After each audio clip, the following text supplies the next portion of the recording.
The cubs are curious, confused by this new smell.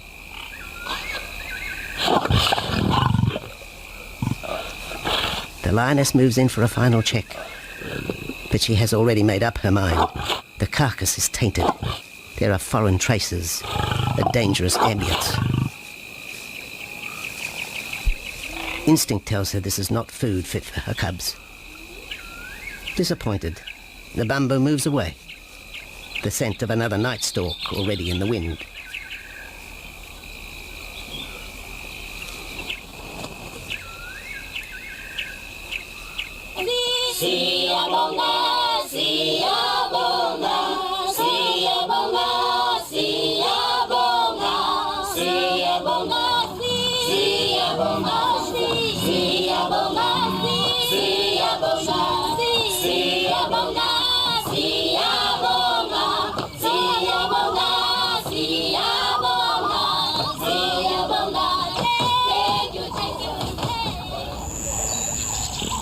After 2 days, Jabu has returned to his kill with another younger male.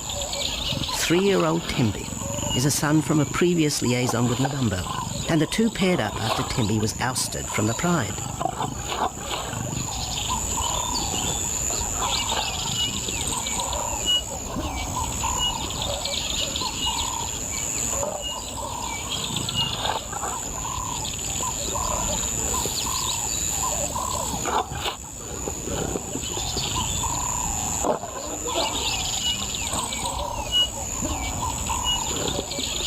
Pride males are lazy and will gladly let the females track down prey.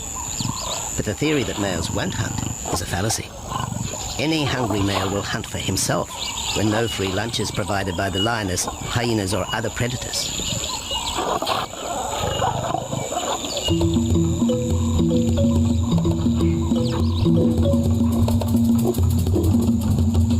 Smaller creatures scatter in the vicinity of the two lions.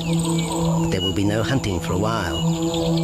Bloated after the zebra kill, both males will sleep for the next day, oblivious of their surroundings.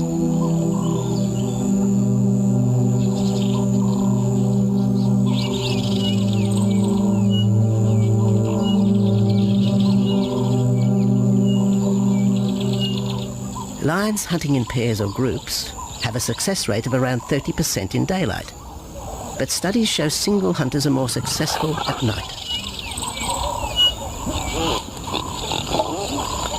Lions are sociable cats, the only group to take part in communal hunts.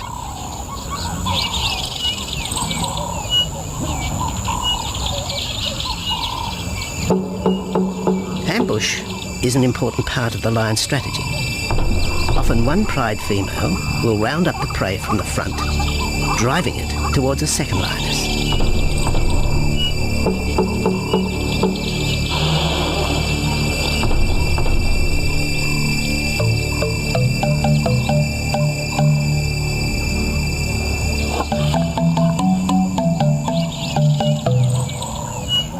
As in most cases, the pride male will only get involved if he has to.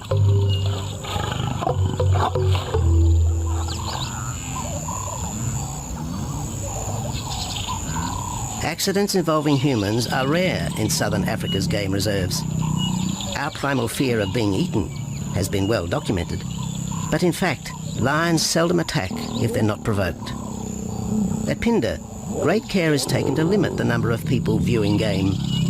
Emphasis is placed on causing the animal as little stress as possible.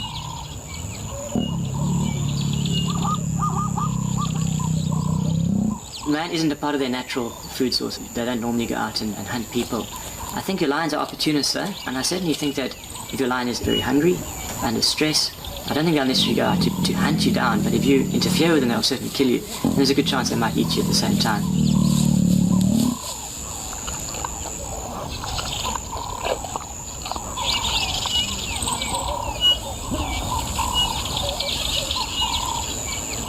With all animals, it's how you treat them is what's the reaction you're going to get back from them. Certainly at Phinda, all our guides go through a training course and they're all brought up to a certain standard. There is a certain operating ethic with regards to viewing animals, and we certainly try and be as sensitive to the animals as possible.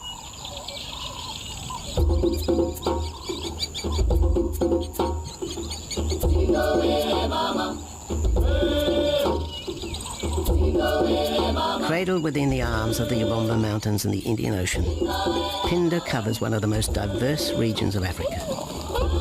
Here are found 7 different ecosystems, from palm savanna and bushveld to rare sand forest and dense thorn bush, all restored from the pastoral belt which had swept down the east coast.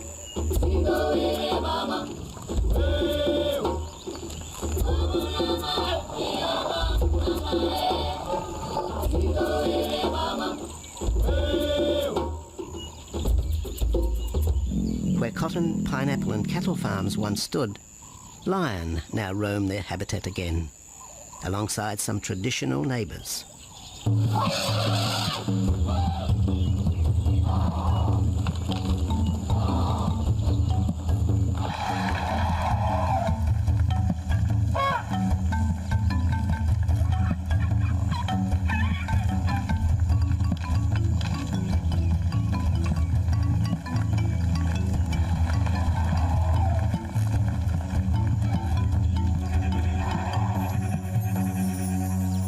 Phinda sees its responsibility to the region extending beyond restoration of habitat and wildlife. It provides schools and a clinic for the local Zulu community, as well as employment.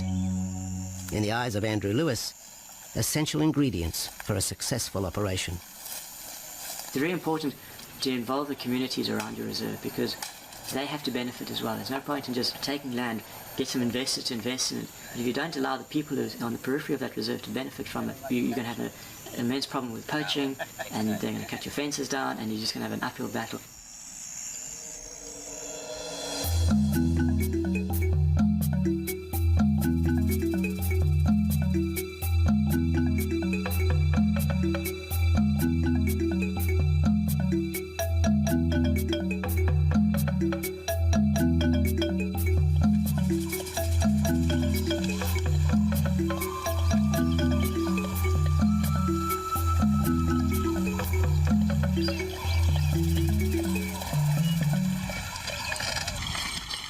In 1992, the Phinda lions were among the first of the big 5 animals to be relocated to the reserve.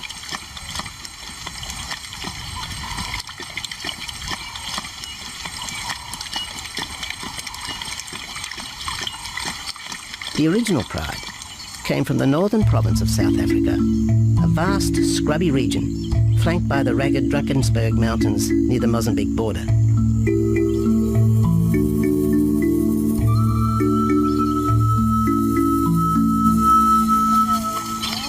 Peter Rogers helped round up Phinda's first pride, handling the lion's capture and subsequent move south. Today, he's head vet at the Hoedspruit Research and Breeding Centre for Endangered Species, overseeing its cheetah breeding program.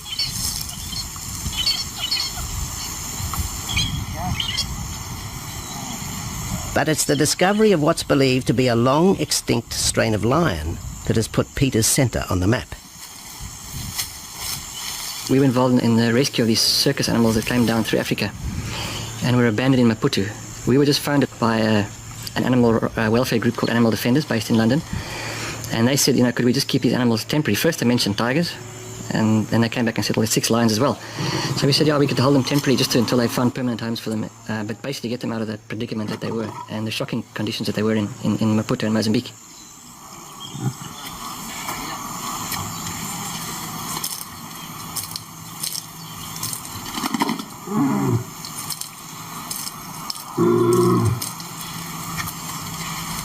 When the lions arrived at the breeding centre, their size, pale colouring and the male's thick black belly mane put them into the category of the Cape or Barbary lion, not seen in the wild since the early 1920s. A few still exist in captivity, and a male and female were brought to South Africa from an Italian zoo for breeding purposes. But attempts to mate Akef, the big male from the ill-fated Mozambique circus, with the Italian female are proving difficult.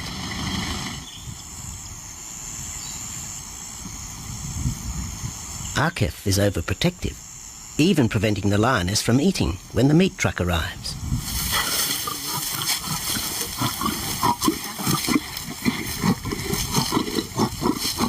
Finally though, Sisi makes her breakthrough.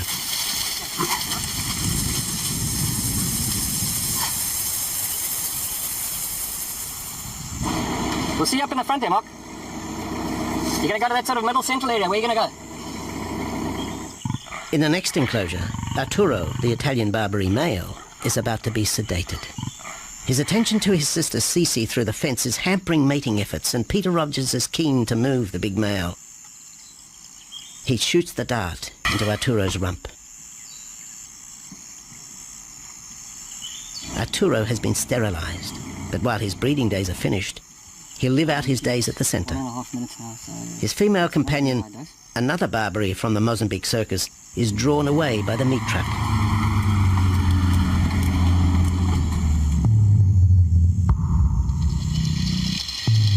It's 20 minutes before the anesthetic takes effect.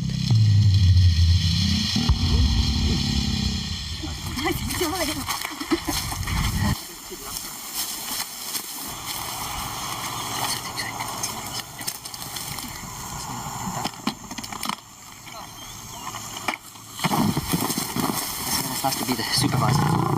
Slowly.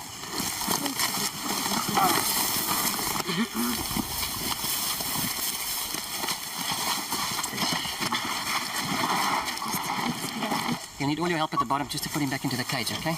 One, two, three. Yeah.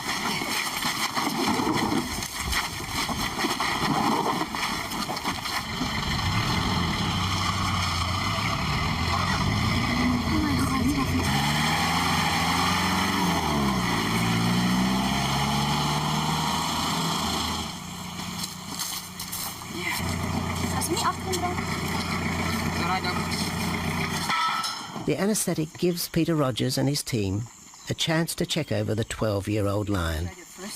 He'll spend a few weeks in this cage before being returned to his enclosure for observation. I still want to inject him and everything, Mark.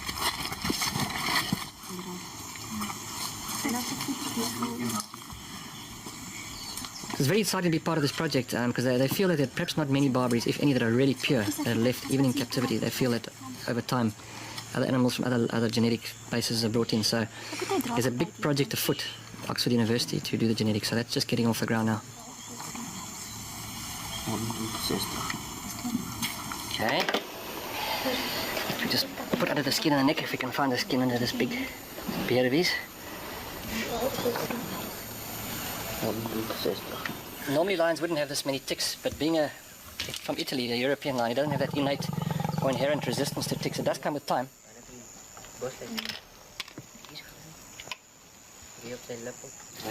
Like a bit of a bit like this. What we can do is put him in there and roll him over inside there. Immediate term now is to get these ones to breed. And we'll take it day by day from there and see how it goes. But the prime object initially was just to get these animals back into good health, and it's developed into something a lot bigger.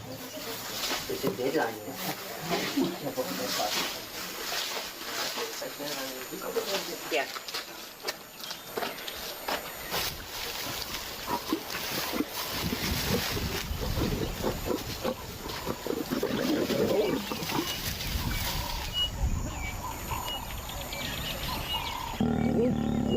While the breeding centre's lions are healthy, it's not the case a few kilometres away in the Kruger National Park, where TB has ravaged half the population.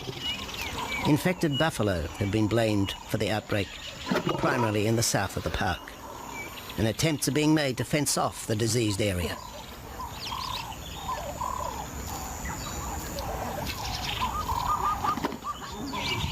And the lions are preying on infected buffalo. Because it's an exotic disease, not an indigenous disease, the lions are totally naive and they've got no resistance to it. So it's a big problem. It's a very difficult decision to make as to what to do. It's a very topical and heated subject at the moment.